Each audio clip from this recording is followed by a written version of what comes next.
We don't tell you what. We don't tell Atlanta, Georgia, and Boston, Massachusetts what history to teach. There's no federal history course.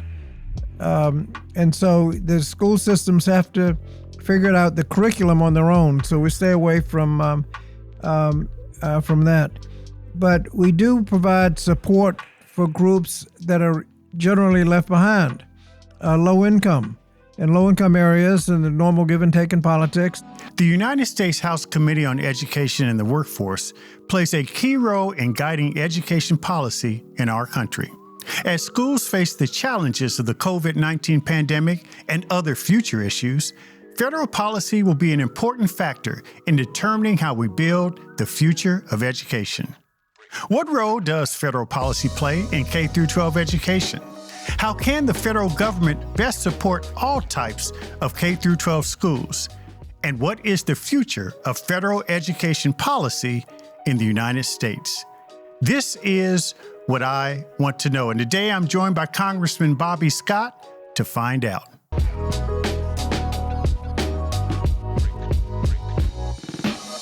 Bobby Scott represents the 3rd District of Virginia in the United States House of Representatives. He is the ranking member of the House Committee on Education and the Workforce and was chair from 2019 to January 2023. His career is focused on education policy, and he oversaw the largest K-12 spending initiative in American history to help support students and teachers during the COVID-19 pandemic. Today, he joins us to discuss the role of the federal government in education and the future of federal education policy in the United States. Congressman Scott, welcome to the show. Kevin, thank you. It's good to be with you. We've known each other a long time. We've talked about education policy. I've testified before you years ago. But in researching you for this show, I did not know that your father was a surgeon, and it was just interesting to see that you came from a family that valued education early on. I'm sure that had an influence on where you are now. Well, and add on, my mother was a school teacher. That's right. I saw that. So yeah, education is a great tradition in the family. And it's just kind of assumed that I grew up in a family where it wasn't a question of whether you would go to college, but where you went to college. Yeah. So it's just I had a very good background from that perspective. You know, it's interesting, Congressman, that my father was a pharmacist, grew up on a farm in South Carolina. In fact, Jim Clyburn knew a lot of my relatives who went to South Carolina State. My father went to South Carolina State. And it was the same kind of reality for me that we knew we were going to college. We just didn't know where. And it does create a different dynamic. Unfortunately, today, a lot of young people aren't even sure about the value of education. It shows how far we've come. Well, let me just say two things about that. A lot of, and Elijah Cummings talked about this frequently, a lot of our students are counseled against college because they're not, quote, college material. And that, in my judgment, is one of the huge values of our historically black colleges and universities, HBCUs. Because whatever your counselors tell you, you know that in this area, Hampton University and Norfolk State, they're there. And you see people going to college, and I don't care what the guidance counselor says, I will have that opportunity. Now, one of the things you also alluded to is the cost. The 30, 40 years ago, the Pell Grant covered 70, almost 80% of the cost of going to a state college. You could, quote, work your way through school. Summer job, 15 hours a week during the school year, and come out with no debt. Now you can work 40 hours a week all year and not be able to afford college without incurring a huge debt, a crushing debt. And some people look at it and just calculate they're not willing to take on $30,000, $40,000, $50,000 worth of debt in order to get an education.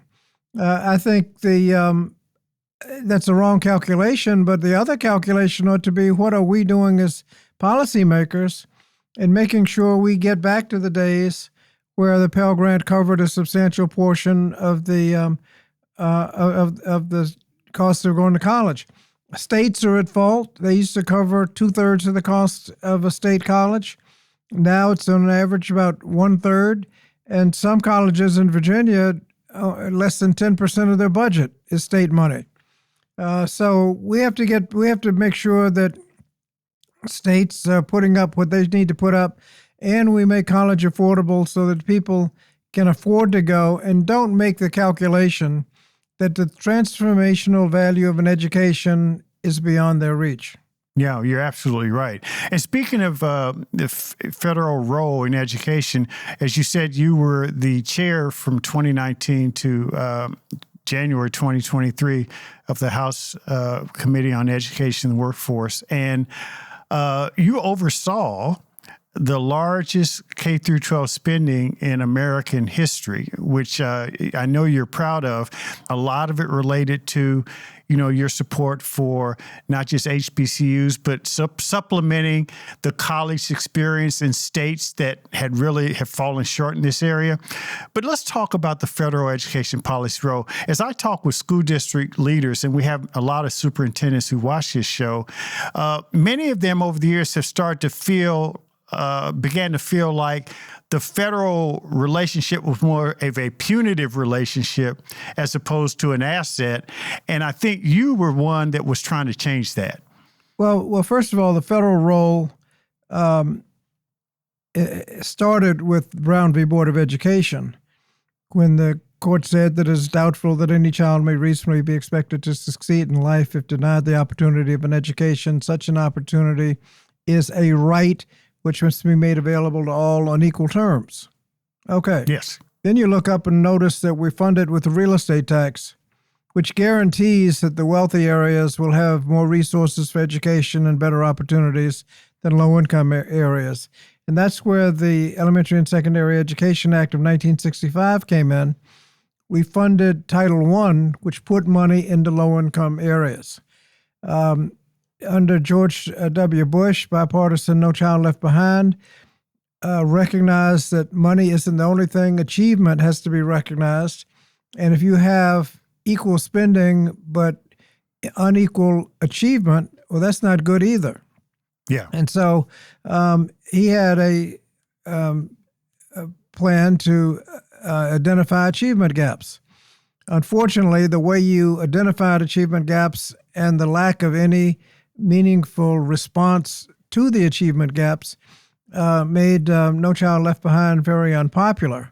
But later on, we passed Every Student Succeeds Act just a few years ago, which requires school systems to ascertain whether or not there are achievement gaps. They don't tell you how to do it, but you have to have an assessment.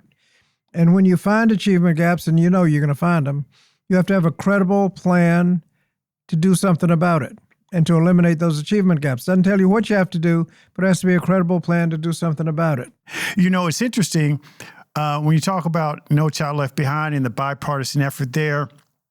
We all agreed, that we need to identify those achievement gaps. And you're right in terms of every child succeeds. I mean, you really haven't had a chance to make sure that states have put together the credible plan. We don't have the assessments that we used to have.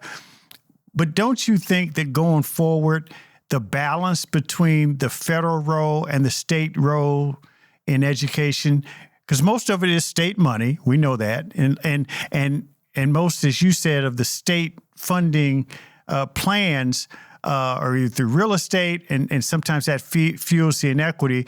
There needs to be stronger conversations to ensure, now that we're getting our sea legs back, if you will, that those gaps are being addressed. Because in my humble opinion, what I see around the states, Congressman, is that some states are serious about it and some aren't. Well, the federal role is a unique role. First of all, in terms of achievement gaps, you have to have some sort of assessments. So there's a move to try to eliminate the testing because they are, in fact, an aggravation. And some states have laid on such burdensome tests as to be problematic. They are not required by the federal government. That's a state problem. But you have to have some assessment to know where the problem is, how much the problem is, and where it is. Otherwise, it's kind of hard to address achievement gaps if you don't know what the gaps are and where they are. Yep. So you've got to have meaningful assessments, and you've got to eliminate them. You can't, once you've identified a gap, you've had some schools that have been unaccredited chronically. Well, if you've got a problematic school, it seems to me that you ought to go in there with better teachers, smaller class sizes, whatever it takes to bring this school up to par, and not allow any children to be relegated to chronically unaccredited schools. You find some who have the solution to it says, well, what you need to do is to let students choose to go to another school. Well, that is a kind of a solution for the privileged few that can figure out what the school is and how bad it is, and they can get their kids out. Obviously, all of them can't leave because there's no room in the rest of in the better schools. And if you have school choice, any intelligent group of parents will choose the best schools. They can't all go to the best schools. We need to make sure that every effort is made when you find a school that is not coming up to standards, to make sure they come up to standards so that all children in the school system get a class education. You know, what's interesting, I know folks in Houston, and I've heard all sides of that discussion because some folks are saying, well, the school district has been, chronically underperforming for years, and, the state's taken over. But then other folks are saying that they didn't get the support and resources. We're in a time now where, you have to look beyond sort of the surface headlines to really understand what's going on. And I think, in fact, to try to find solutions. Well, it's not an easy solution, and you can't use so-called solutions that only help the privileged few. Yeah. If you have a public school system and say you have a choice to get out of a bad school, well, 90% are going to be left behind in the bad school, and you've solved the problem. You've solved two problems. One, the 10% that got out took care of themselves. But you also solved a political problem because the people that left will probably cause political problems if they still had to go to the school. You'll have parents go to the school board and say, if you don't get the school fixed, I'm going to get you at the next election.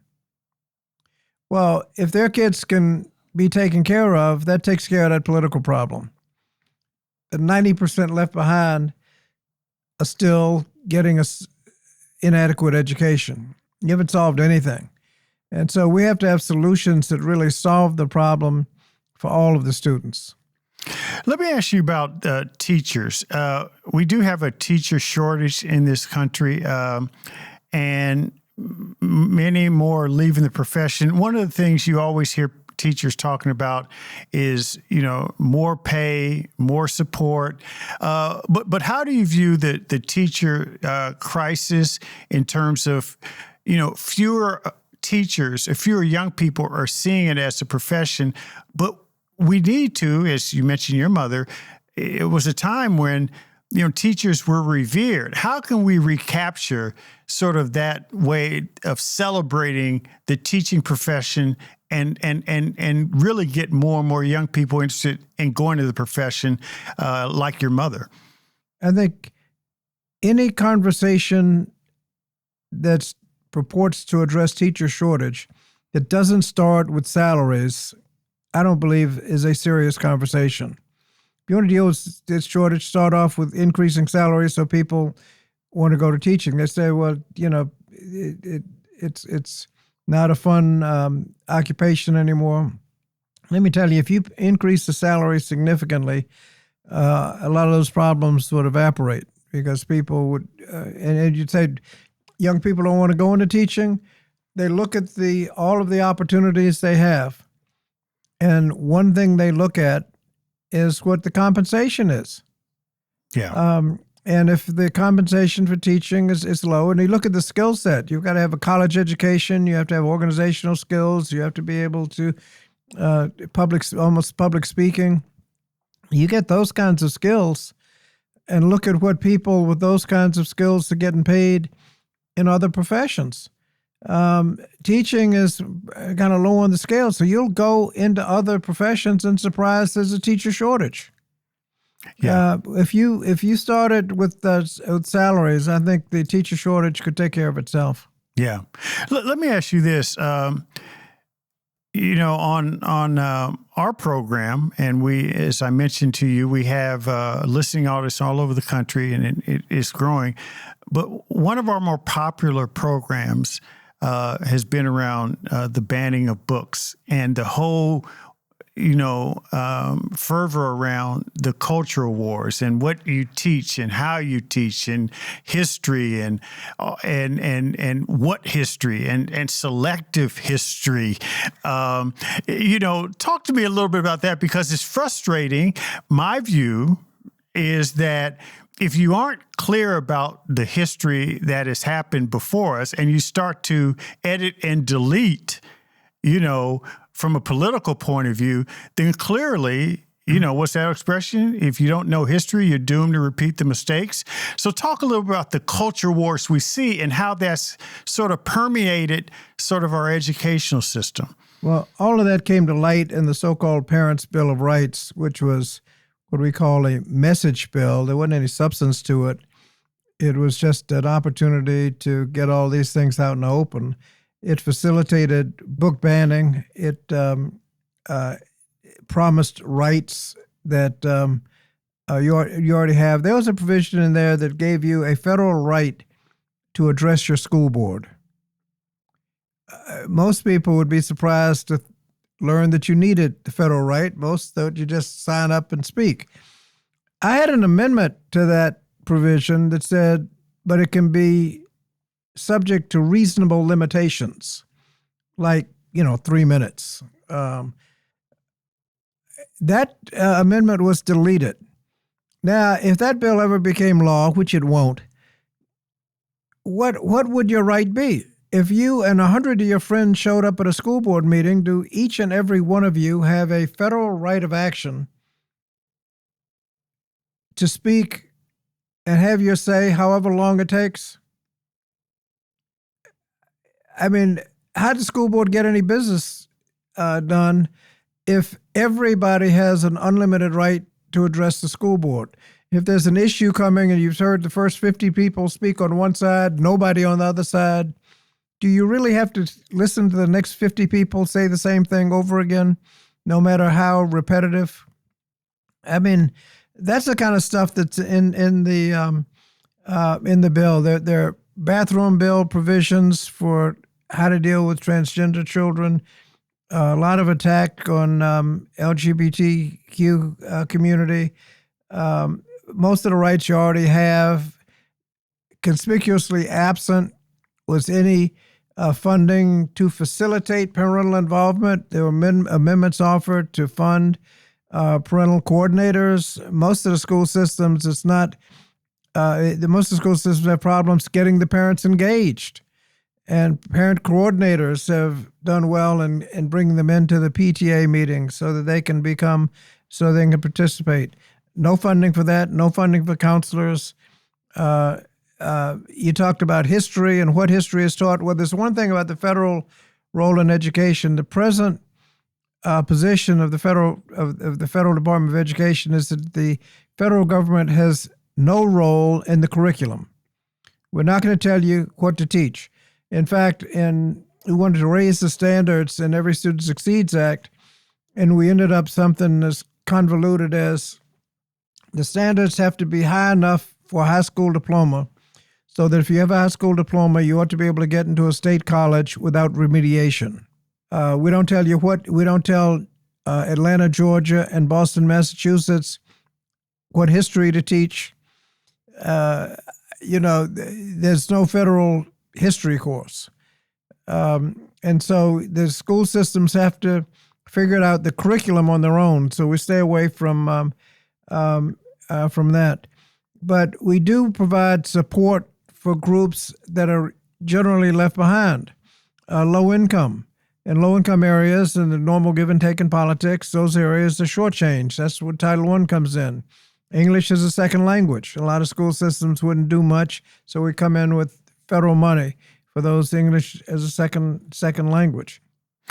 Congressman Scott, I have one last question to ask you, and it relates to the future of education. I think many of us feel that the future of education is going to, in many ways, be reflected by some of the technological advances. I mean, people talk about artificial intelligence, augmented reality, drone technology. I know in a lot of the schools that we run, we use drones and it's just a whole new world. And of course, social media. But as you look at the future of education from the point of view of the federal role, how can you, as a member of Congress, best ensure that these new technological advances are evenly distributed and equitably distributed, and they're done so, dare I say, with some ethical consideration? Because I think the biggest challenge with some of these things is that they're not used in the best way for children. And I know a lot of this comes down to the state issue, but there is the power of Washington. There's the power of the bully pulpit. And you've been one to speak out on some of these issues. Well, I've been focusing on what we can do to improve educational opportunities. There is a growing feeling that education has to be able to be monetized. That is, when you get an education, you ought to be able to get a job in that area that your education enabled. And if there's no money at the end of it, there's less value to the education. Well, I believe that there is inherent value to a 4-year on-campus liberal arts education where 90% of the value is not what you learned in the classroom, but just the experience of being in college for the 4 years. If you look at people in college, most of us have, about 95% have 4-year degrees, most of which have nothing to do with what we did either in Congress or even before Congress. It's just that there's a transformational effect of a 4-year on-campus liberal arts college experience. Okay. That's becoming a luxury. I would like to have that as an option just for people as they're maturing, becoming adults. There are people that just want to get a better job, and education has a significant role in that. We are considering right now what we call short-term Pell, and that is Pell Grants can only be used for college courses or long-term courses that lead to certain credentials. The short-term courses, the 6 to 12-week, less than 16-week programs, if all they lead to is a good job, can't use a Pell Grant. Well, that's ridiculous. If it leads to a good job, you ought to be able to use a Pell Grant just like somebody going to a 4-year liberal arts college. Trying to figure out how to actually implement that so that only good programs get funded. And so that's what we're trying to do to open up opportunities for these jobs that require some skills, not all that much skills that the average person could acquire if they just took the course, and they can do well. And then we also are looking at what are called stackable credentials. You see them in nursing, where you start off as a certified nurse assistant, and then an LPN, and then an RN, and then you go into independent practice. You work your way up. Welding, you go up all the way up to a nuclear welder. Stackable credentials, so that people can start at the bottom and work their way up. Those are the kind of things that we're looking at, and these short-term Pell Grants can enable that in a way that we've never seen before, and that'll open up opportunities for young people that the opportunities are there. You go to the Workforce Council, and they will fund a lot of this education, except that the money runs out in the middle of February. There's one other thing that what people in Washington, D.C. know, and that is the value of summer jobs. You can talk to many people of all ages who'll tell you that Marion Barry got me my summer job, and that was transformational. We need to make those opportunities available to everybody. Yeah. In fact, the whole idea of the summer job program is a great gateway to get kids further engaged and go back to school and wanting to do more because they really understand the work world much better. Congressman Bobby Scott, look, thank you so much for joining us on What I Want to Know. Thank you. It's good to be with you.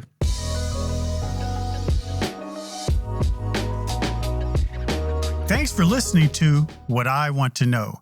Be sure to follow and subscribe to the show on Apple Podcasts, Spotify, or your favorite podcast app so you can explore other episodes and dive into our discussions on the future of education. And write a review of the show.